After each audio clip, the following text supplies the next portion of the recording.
So I'd like to quickly introduce Hugh Short and Tara Sweeney, who are going to be addressing you all and launching a new venture this afternoon here at the Arctic Encounter. So please join me in welcoming Hugh and Tara to the stage. Go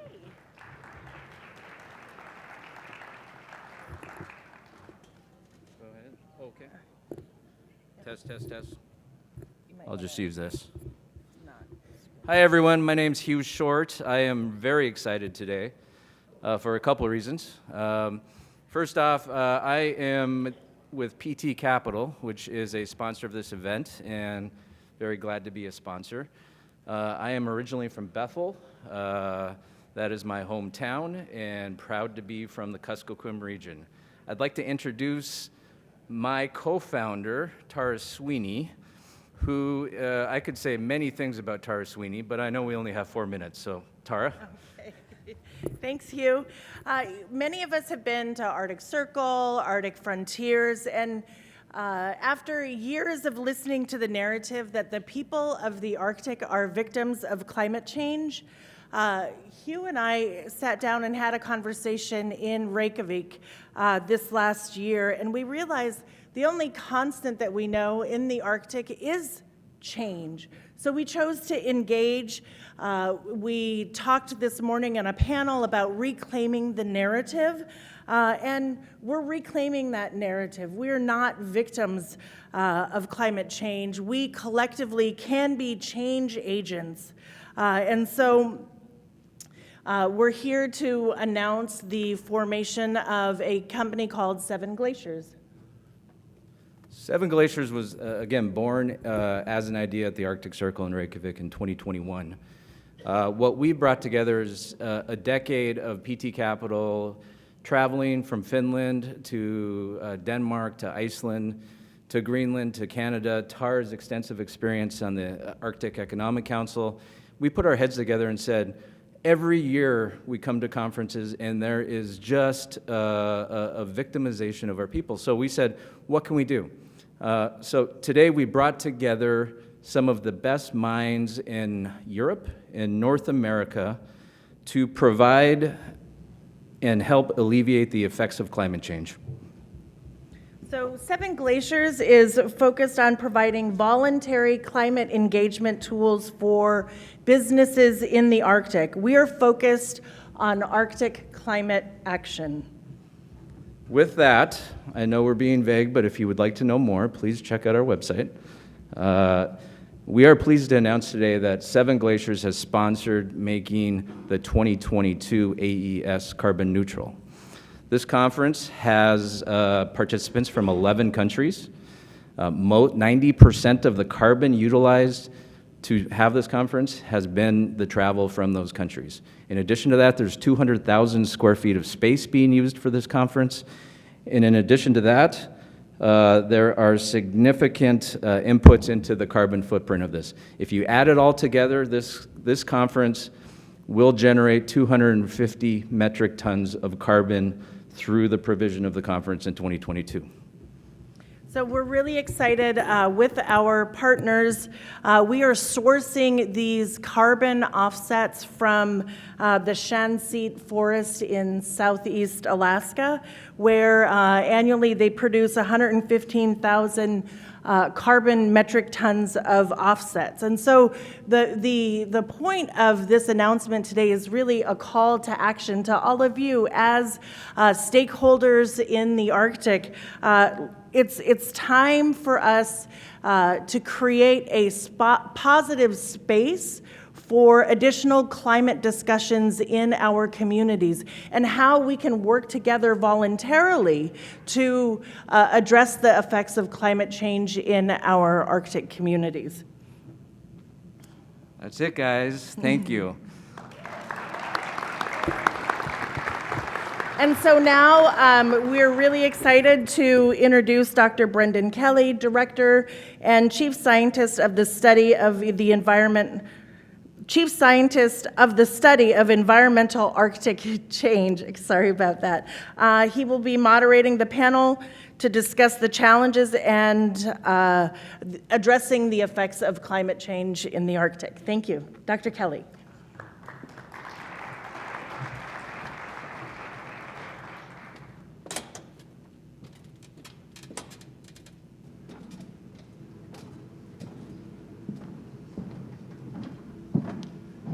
I'm going to ask my panelists to start coming up now.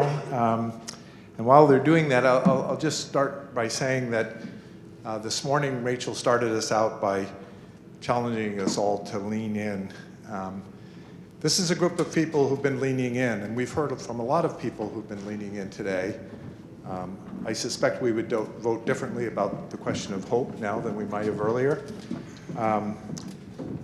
All of these people on this panel are people I've worked for or with for many years, and I am honored to be here with them.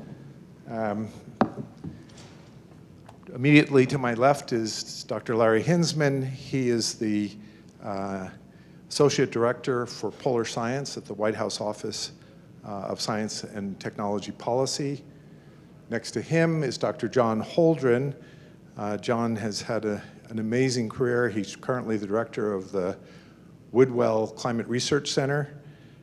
He was President Obama's science advisor. I think you were the longest science advisor ever. Next comes Dr. Hayo Aiken. Hayo is the director of the International Arctic Research Center at the University of Alaska Fairbanks. He's an organizer of scientists internationally and certainly in Alaska, and has done some remarkable work working with indigenous knowledge holders. Speaking of which, Vera Metcalf is St. Lawrence Island Yupik, raised in Savunga, Alaska, and for the last 20 years she's been the executive director of the Alaska Eskimo Walrus Commission. In that and other roles, she's made a huge difference, and I'm pleased to say that she is a co-principal investigator with me and others for the study of environmental Arctic change. And then we have Roberta Marinelli. Roberta is the director of the National Science Foundation's Office of Polar Programs. She has a long career in science research and administration.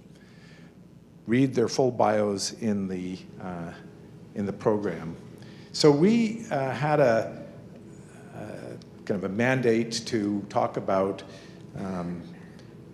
adaptation and transformation, but we decided that rather than getting bogged down in kind of how we define those terms, what we really want to focus on is the knowledge ecosystem as it pertains to the Arctic and how it's changing. So what is it that scientists, indigenous experts, fishers, and other resource users know and need to know to respond to these unprecedented changes that are happening in the Arctic environment?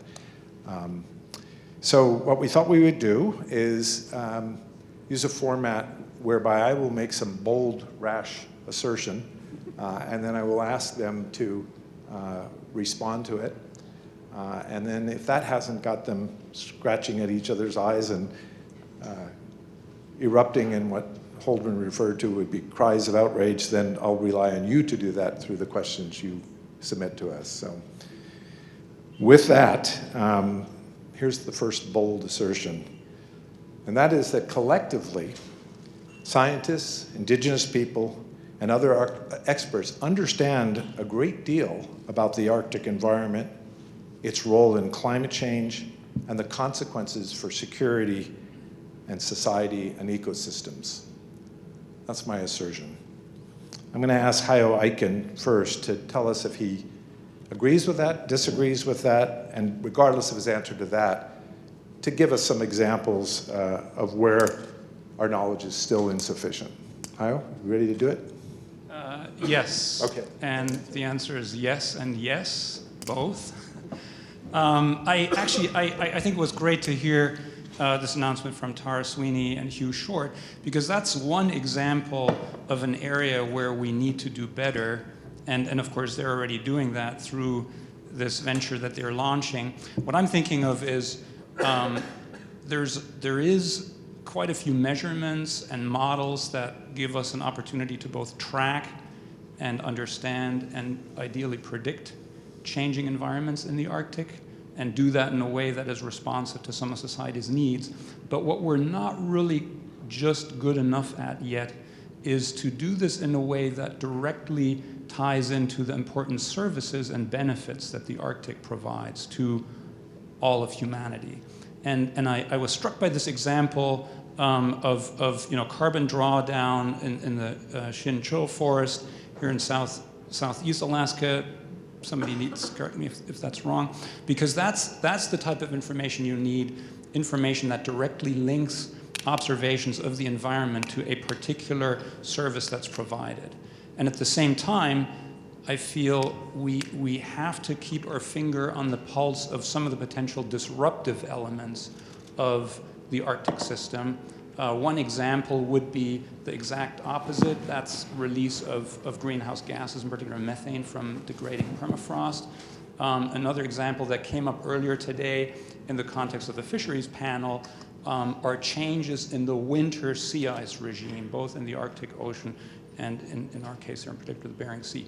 Those types of changes are difficult to track because it's not just about measuring the extent of sea ice, for example, or its thickness, but you have to look at the fluxes, that is the amount of heat that's moving through a volume of water or through a volume of sea ice over time, track that and have the right tools to be able to translate that into actionable information. That's quite challenging. The only other point I would make is reflecting on this meeting here, and again, this morning, Sam Schimmel, as part of the younger generation panel, put it in terms of that we're all lucky, or certainly I feel lucky to be at a place like this where we have a number of challenges, but we also have an increasing recognition that all of us need to be ready, and we have to do away with some of our old approaches to doing things, to do that well. And so where we need to do better, I feel, is in terms of empowering communities in the Arctic to define for themselves what types of observations are needed, to create solid foundations for what we would refer to as co-production of knowledge in partnership with these communities. Be interesting to hear from some of the other panelists on that. And then generate information that's genuinely useful, which again isn't easy. We just got back from the Arctic Observing Summit in Norway last week, where we were struggling to jointly between researchers, indigenous knowledge holders, a range of other people, what is it exactly that you want to capture in a more holistic fashion if you're talking about food security, food sovereignty, well-being? So those are areas where we have the technology potentially, but we're lacking the framework to do observations as they're needed. Can I make one quick addition? I agree with everything that's just been said. I disagree with something you said, though, Brendan. This is the story of my life. He's been doing this. I am not the director of the Woodwell Climate Research Center. I'm a professor at Harvard and the co-director of the Arctic Initiative there. Thank you. And I was once the director of the Woodwell Sorry. Climate Research Center. But what I wanted to say is, I think the best way to characterize the state of knowledge, as you phrased the question, is that it is a glass that is both half full and half empty. We do know a lot, but as was also just pointed out, there are a lot of things we don't know, and particularly our measurements of what's happening across the Arctic, whether it's the rate of permafrost thaw, whether it's the rate of emissions of methane and carbon dioxide from that thawing permafrost, whether it's the impact of that thawing permafrost leading to subsidence and damage to buildings and roads and infrastructure. We know what's happening. We know it's already doing a lot of damage, but our measurements across the Arctic are not comprehensive enough to understand exactly what it adds up to. And in the rest of climate science, as it applies to the Arctic, we're pretty good at describing what's already happening. But again, the comprehensiveness is lacking. The monitoring is simply not adequate. And in addition, when it comes to the kinds of knowledge disaggregated geographically in the way that's needed to support adaptation, we'll talk more about that later, we're falling far short. So I think none of us as scientists would want to skip the opportunity to say we need more science, we need more monitoring, we need a more comprehensive picture. At the same time, as we'll discuss further, we know more than enough to start taking the required kinds of action at a much more intensive level than we have been. So it's not the first time John Holdren's told me I was wrong. And I take your point that, so you said the comprehensiveness is not there, although you sort of agree with the premise that we do know a lot. Yeah. So that kind of leads to my second bold assertion, which is that, and just to that point, the assertion is that indigenous people, scientists, government researchers are improving their abilities to work across disciplines and knowledge systems. And I want to hear from at least two people on that. I want to ask Larry Hinsman, is that accurate? And if so, maybe you can give us an example or two. And then I have a follow-up question for Vera on that. Well, thanks. And I absolutely agree that our disciplinary understanding of climate change and the system's responses is very strong. We know the temperatures are increasing. We know permafrost is degrading. We know sea ice is melting. We know glaciers are disappearing. So our disciplinary understanding is really good. And we know that the trajectory. We know the temperatures are going to continue to increase. Where we really lack our understanding is how all these processes interact and what the higher level societal impacts are and how we need to address those. So a great example is just the complex issue of coastal erosion and village relocation. That is very much, it's a problem of geophysics and social sciences and economics and engineering and oceanography and a multitude of disciplines have to come together to understand that, but then actually to address it and to implement it requires the cultural understanding, the indigenous knowledge. You can't take on a challenge like that without incorporating local cultures and trying to address what needs to be done and how to do it.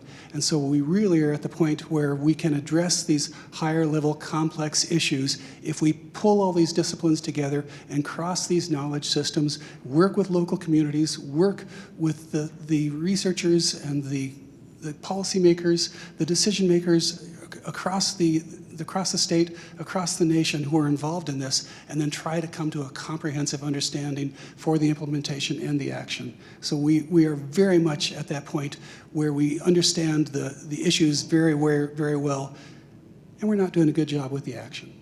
And that's our next steps. Thanks, Larry. So Vera, maybe you could say how you see the value, if you do, in synthesizing across knowledge systems as well as across disciplines. Well, first of all, Brendan,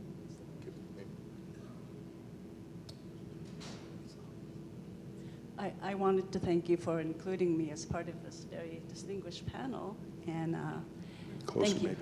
Yeah. Close your mic. Well, I have some prepared remarks because I wanted to make the most of this opportunity to be here. So I wanted to acknowledge the people from Gamble and Savunga that are here because I'm responsible for representing them, the communities from Gamble and Savunga, because I also wanted to represent our Nangal, our way of life, because that's the way we understand it. Our way of understanding and our cultural values on St. Lawrence Island. So it was so glad to see folks from my home here in this symposium. I think there are broader examples and smaller ones that could help show the value of synthesis across disciplines and knowledge systems that we all have. I've been working over the years with researchers and federal managers to assess the health of the Pacific walrus population, which was a lot of funding and effort to do this. But on the other hand, our communities were more concerned about the health of the population rather than the numbers. So that's kind of what we gauge is how healthy our communities are. If our communities are healthy, so is our environment will be healthy too.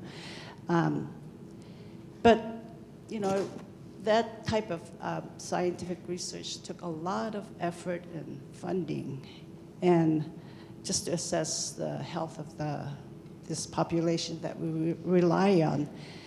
But I say that the health of our resources that we depend on really affect the health of our marine waters that we get, and the list of current and emerging impacts that are affecting us. I mean, the list is getting longer every year. That really concerns us because so many of our communities rely on this resource, such as, you know, so many marine mammals and birds, fish.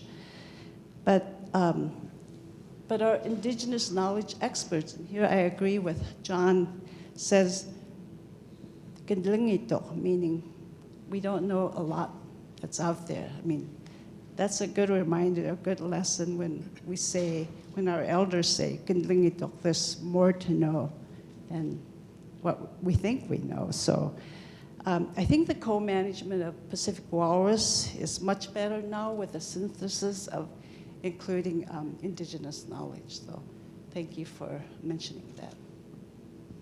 Thank you. So it's been alluded to, but I don't know if it's been addressed, head on. But I might assert that the consequences of environmental change are and will greatly challenge people in the Arctic and beyond the Arctic. So I'll give John another chance to say I'm wrong and address that one. Actually, I was noticing that you had indicated you'd call on Roberta, but you haven't done it. I will. That was the last question. So you can't help yourself, right? You have to say I'm wrong. I appreciate it. But I'm wrong too, because I can't remember what your question to me was. So the consequences of environmental change will be substantial to people in and beyond the Arctic. Yeah, absolutely. I mean, there's this famous saying that what's happening in the Arctic isn't staying in the Arctic. And there's a very long list of respects in which that's true. Things that are happening in the Arctic that are damaging to people in the Arctic, but are also propagating their effects into the mid-latitudes and beyond. One of the obvious ones, it's already been mentioned, is the shrinkage of Arctic glaciers and the Greenland ice sheet, which is causing big impacts in the Arctic, which we could enumerate, but there's not time, but is also raising sea level around the world. The fact is that the losses of ice from Arctic glaciers and the Greenland ice sheet have been the biggest single contribution to sea level rise over the past several decades, and that affects everybody. If you look at the question of permafrost thaw, again, I think we all are aware of the impacts of permafrost thaw in the Arctic, the subsidence, the damage to buildings, to pipelines, to roads, the accelerated coastal erosion that Larry mentioned. But in addition, the emissions of methane and carbon dioxide from thawing permafrost are contributing to the pace and magnitude of global climate change, and thereby accelerating and intensifying all of the global impacts of climate change, which we could spend the next several hours talking about. The question of simply the fact that the Arctic is warming now, many say 4 times as fast as the global average, not the classical twice as fast, not the more recent 3 times as fast, but the latest results suggest 4 times as fast. That is changing the temperature difference between the Arctic and the mid-latitudes. That's changing atmospheric circulation. It's changing ocean circulation. It's having all kinds of impacts outside the Arctic as well as inside. The wildfires in the Arctic, which are growing in magnitude to the point now that even the tundra is burning. It used to be that the tundra was too wet to burn. It's burning now.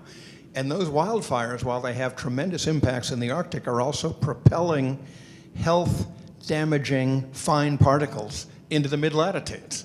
So again, all kinds of things happening in the Arctic that are generating impacts around the world. And what that's telling us, we need to invest in adaptation across the Arctic to deal with the impact on the people who live here of all these changes.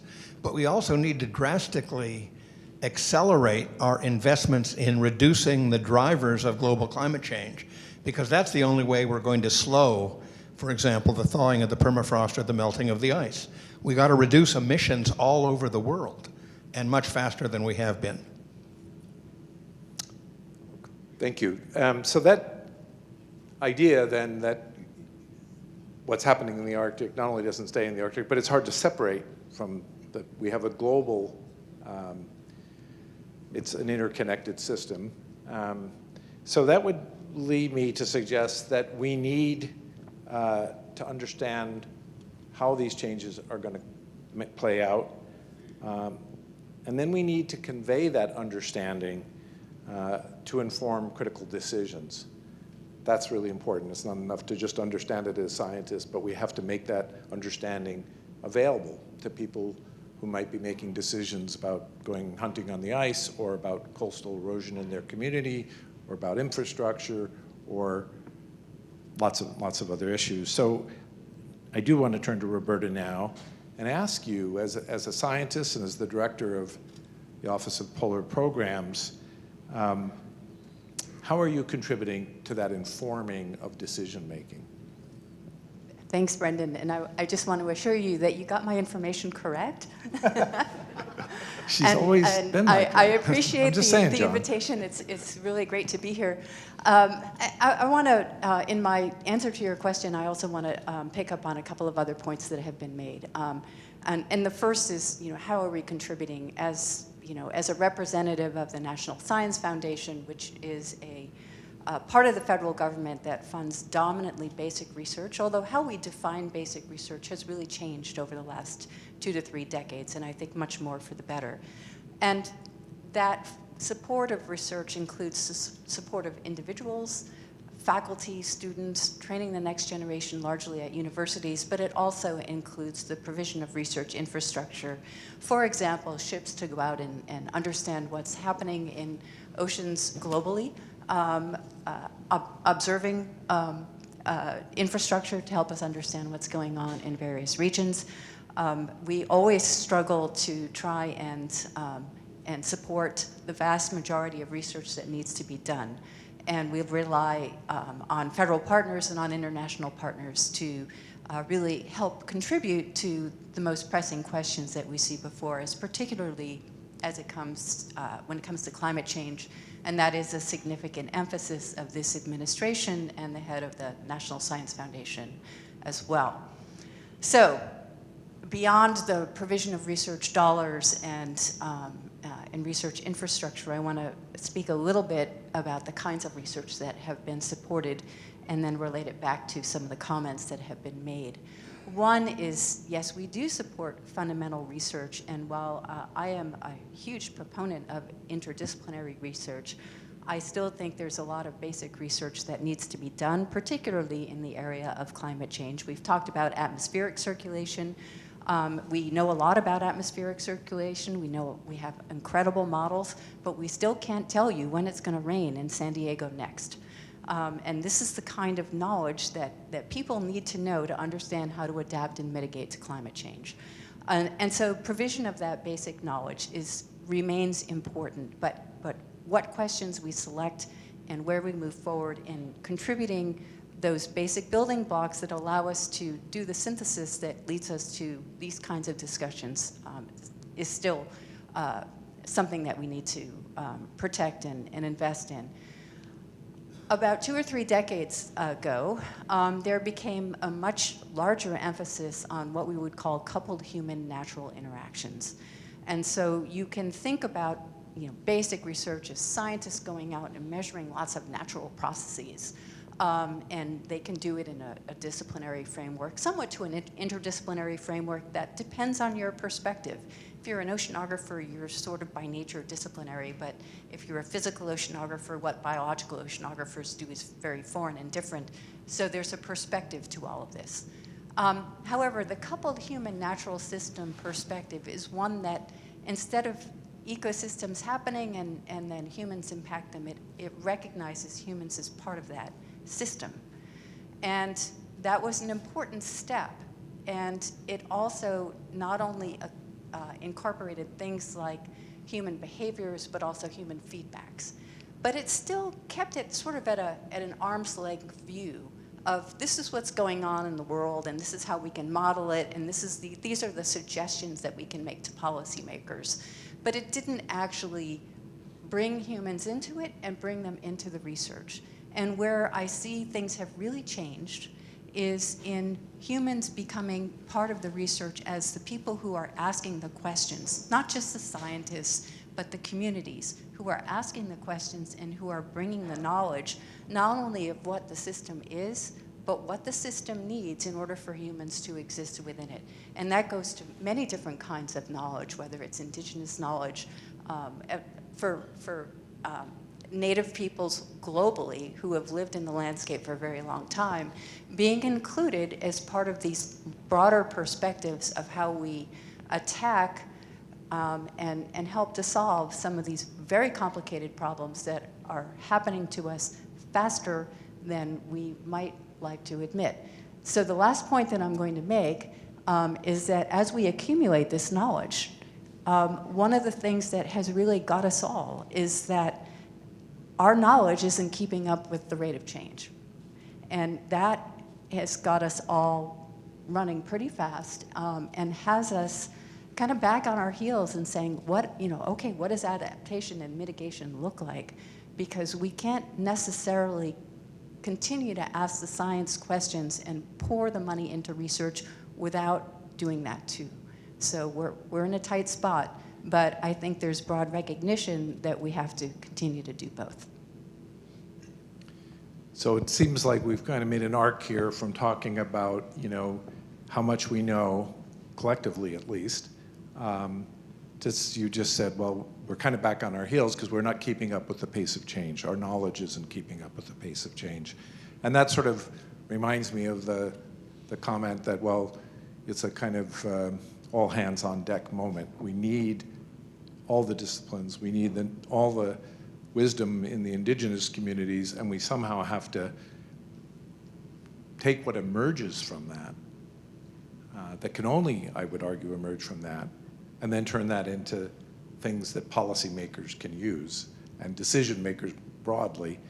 But so I want to ask Vera, you're directing an organization that has 19 communities in it, spanning a large part of the Alaska coast.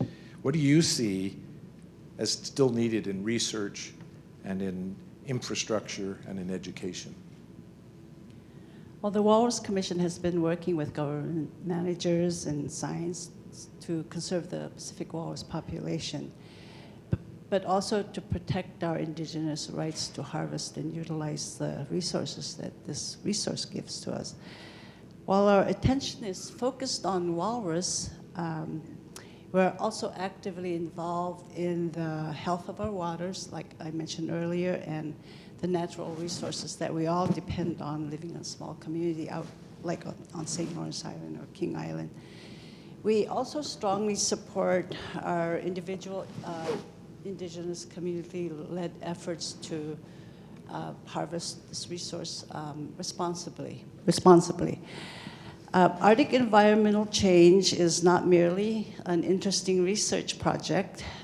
For us, it is real and impacting our everyday life, our safety and well-being, because many of our providers are risking their lives to harvest these resources that we highly depend on. The changes and assuring our indigenous food security are appearing rapidly and in very significant ways. Almost every important or fundamental indigenous food resource is undergoing change. Again, I mentioned birds and fish and caribou. Because we rely on these resources for our nutritional, emotional, cultural, and spiritual well-being for our communities. They depend on the relationship with the homeland and the waters and of all living things. Yes, we will continue to engage with research projects and try to keep current on scientific studies and continue to synthesize those with our knowledge and the needs of our communities. Our dependence on our indigenous food resource is what keeps us connected to our work, our culture and language, and of course our identity. And this depends on our indigenous knowledge of our elders and the efforts of our hunters and providers. So it's also critical that this knowledge is passed on to the next generations of providers. Indigenous education is comprehensive and involves extensive practical learning, language instruction, and study of cultural practices, our beliefs, and spirituality. The learning experience of indigenous knowledge is a necessity for the well-being of indigenous people, our families, communities, and it is so necessary to assure that indigenous knowledge remains a critical partner and contributor to humankind's understanding of those of us that live here in the Arctic. We are planning to hold our Young Hunters Summit in Nome in October. We're bringing in 19 young people to talk about, the different laws and regulations that myself have to deal with every day, and maybe looking at what are their dreams and aspirations for the new Arctic. And so we will be convening. I think this will be our first time ever to bring in our own young people to just freely talk about what it is to be a hunter and provider in their community, and what do they see the Arctic 20 years from now or 30 years from now. So I think that our indigenous food security will always remain the important gauge for whether we have sufficient understanding through research and, again, this indigenous knowledge, or as we say it in Yupik, nangaanakbut, and with our commitment to our way of life, to adapt or mitigate to the impacts of the changes that are happening in our communities in the Arctic that we love. So I could add that if you're thinking of any support, funding infrastructure that helps maintain our indigenous food security is very, very critical and important to consider. Thank you, Vera. That's a nice segue to one of the first questions that came in from the audience. And the questioner observed that this importance of indigenous knowledge has come up repeatedly, and goes on to ask, how are indigenous communities and leaders being included in these scientific discussions about climate change? So in keeping with our mode here, I'm going to make a bold assertion about that and say, well, they're being included very inadequately, but it's getting better, albeit slowly. And I'll ask people real quickly to go around and tell me, do you think it is getting better? You think it's inadequate and getting better? And maybe a very brief example to support your case. Who wants to go first? John? I'll go first. You're right on this one, Brendan. I'm happy to say. It is inadequate and it is getting better. And the example I'll give is the Arctic Science Ministerials, of which I hosted the first one in the White House in September 2016. And we invited the representatives of the major indigenous groups across the Arctic, and 5 out of the 6 came. And we spent half a day at that meeting with them before we ever even sat down with the full array of science ministers. And I think that's continuing. The second example I'll give is in the research projects in which I'm currently engaged, relating to work with the Woodwell Climate Research Center on permafrost thaw. We're engaging intensively with indigenous folks so that we can learn what they know and integrate it with what we think we're learning. So it is getting better, but it's still, you're right, woefully inadequate. Who else wants to take that? Roberta? Yes. I agree with what has been said about it is inadequate. There is improvement. I can say on behalf of the National Science Foundation that we now have an office that is dedicated to interacting with tribes all over the U.S., but including in Alaska. And we're learning more how to interact and how to understand different perspectives other than the science perspectives that we have typically brought to our research. And then the other mechanism, as many of you might be aware, and one of NSF's 10 big ideas that was put forward a couple of years ago includes a theme called Navigating the New Arctic. And there is now a community office that has been established to convene those groups and to support the synthesis of the research that's gone forward. And there are two parts of that community office, or at least two points of interaction and intake, and one involves scientists and one involves Native organizations. And so it's not that they're separate, it's just that it is a place where both can converge, where dialogue and exchange of information and understanding different people's perspectives can come together and hopefully start to change the discussion and how we go about producing knowledge, co-producing knowledge, and really working together to solve some of the most challenging problems, which are exemplified in the Arctic, but will be occurring in other areas without question. I do agree that funding indigenous knowledge is inadequate or working in our communities, because Western science is always well funded, or STEM projects, but when it comes to funding resource for indigenous knowledge type of project, it's very difficult. So I'm glad that your office is looking at funding our communities to do good work. And I think we're starting that with a co-production of knowledge type of project, but also to understand what co-production of knowledge actually means to us, and converging science and us to come up with emerging at some point to look at what's happening in the Arctic, and understanding that our communities are being impacted, but we've been adapting as well as quickly as we can.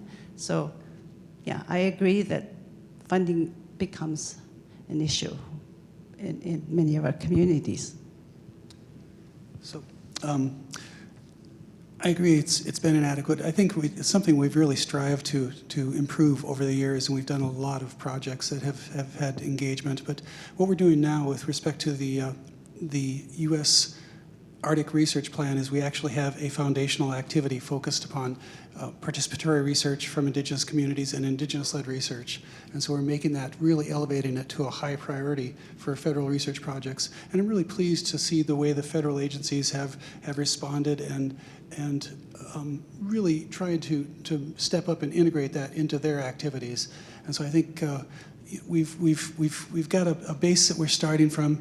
We've also got a long way to go, and people are really trying, I think, to make a difference and do a better job in this. So there's work being done, but there's still a long way to go. Yeah, if I can just add to that, I think we have to learn a lot, certainly within the research community and mutual learning. What I find challenging is that with some of the changes we're observing, the rapidity calls for rapid action. I hear a lot from Alaska Native Indigenous collaborators, hey, you guys are just doing research, you're starting a new study, and then what, right? If you look at the salmon crisis currently underway or some of the changes in the Bering Sea, that requires rapid action. And that's where the research community, particularly in academia, may not always be well set up to deal with that. What I do find important, though, and I really want to call out National Science Foundation in particular, is that in order for us to be more quick, we have to rethink how we evaluate the research in the context of academia or in collaboration, in particular with indigenous knowledge holders. And that requires rethinking some of the proposal mechanisms, some of the proposal evaluation mechanisms.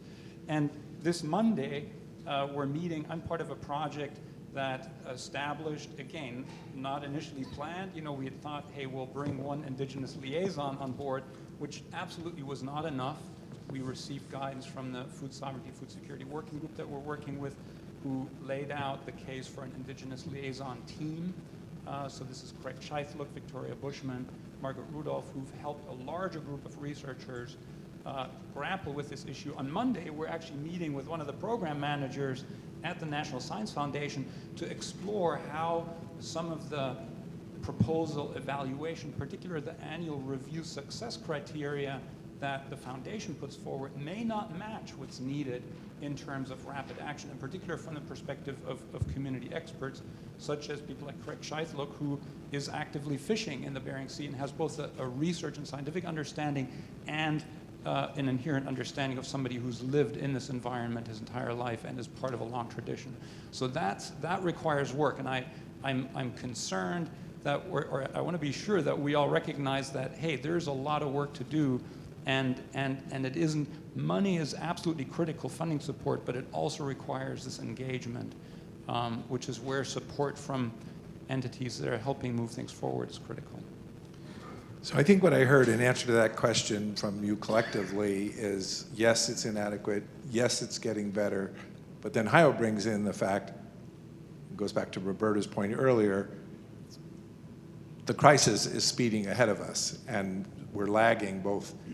And so the fact that we're getting better at bringing knowledge systems together, but it's inadequate, sort of suggests we're not going to keep pace. And that goes to another question from the audience, which is, you know, regardless of how fast we change our funding systems or our integration of knowledge, we need to inform policy in a useful and timely way.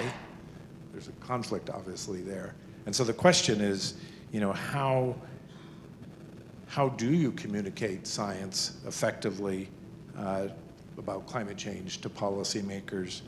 And then when you're through with that, the questioner wants to know, how would you recommend citizens do likewise? Roberta? First, I want to acknowledge Hayo's comments about the review process and the way that we do things. And it is a challenge, one that I think we all struggle with, and one that we will struggle with a current director of NSF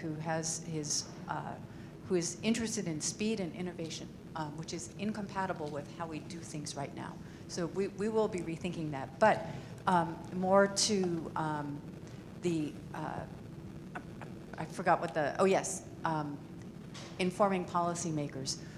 One way to think about that is to include policymakers in your proposal thinking. What is it that they need to know? If the knowledge that you're producing doesn't work for them on their timescales, what knowledge will? And so this is where co-production can include indigenous knowledge, but it can include the people that make the decisions from the ground up. And I think this is an important part of where we need to be. Is to be more consultative up front and not, oh, we got you this data. That's the right data, isn't it? Yeah, I have to jump in on that because this is what Vera and I and our colleagues are trying to do in our search program. So we did write our proposal, not just with scientists and indigenous experts, but also with decision makers. We have people who work in the policy world, we have people who work in business, with just that hope, because we get it that if we try to imagine what products, what information they need in what format, we'll miss it. We need them in the conversation right from the get-go. We'll see how that works. John, you would. I would just add that we actually have a lot of machinery for linking the science findings and the integrative interdisciplinary findings with policy. We've talked about the Office of Science and Technology Policy in the White House. We have the Arctic Research Commission internationally. We have a whole series of bodies, including the IPCC and the UN Framework Convention on Climate Change. We have meetings like this one and many others, the Arctic Circle meetings, where policymakers and scientists get together. The real point I want to make is that we have to get better at it. And this gets to the subject of the previous session about the interaction between science and policy. And I think the essence of that is that scientists need to learn more about policy and how to talk to policymakers, and policymakers need to learn more about how and why science matters to what they're deciding, the policies that they're making. And the scientists have to get better at telling stories about the relevance of the science to policy in ways that policymakers understand. And by the way, when it comes to storytelling, this is something else we can learn from our friends in the indigenous community. Well put. And I think it also goes back to where Rachel started us, which is we all have to lean in. So we need the science, we need the indigenous knowledge, but we also need a much richer engagement with decision makers at all levels of society. Hayo, you're bursting over there. Go. Yeah, sorry. I just got to build on that because, I mean, the one thing to keep in mind is that a lot of the action happens at the community level. And I think it's important to keep in mind as well that the federal government has a lot of entities that are meant to provide service in terms of science support, whether it's the national labs, you pointed out OSTP and others, where we can make a very quick difference, my sense is at the community level. In terms of, you know, I saw Mindy O'Neill here, who's, I think, still the presiding officer of the Fairbanks North Shore Borough Assembly. Those are, it's that community level at the county and borough or municipality. Same thing with municipality of Anchorage, just had a climate action plan developed in collaboration with the university and some of our scientists. That's where you can have very quick results. It won't necessarily bring about big change in terms of greenhouse gas releases, what have you, but certainly in terms of well-being and wishes of the community. So I would encourage people to consider that, in particular teaming up. So how do you do that? Working on internships for students, undergraduates within parts of municipal or community governments, building teams in such a way that you have a better understanding of what are the information needs and you don't take up people's time. A lot of these people in offices who are working on, say, emergency response or hazard mitigation plans are extremely busy, but those plans require data that is being generated through funding from National Science Foundation, Department of Energy, and others, but it needs to be fed in the right way, and you can't expect somebody who's got a whole bunch of deadlines sitting at a desk doing that. So there's a lot of areas where a lot of good can be done. So this is the point where the moderator apologizes to those of you whose questions we didn't get to, but I'm gonna have another bold statement here, which is take a snapshot in your mind of these people. They have plenty more to say. Find them at the reception and ask those questions and lean in, as Rachel admonishes us.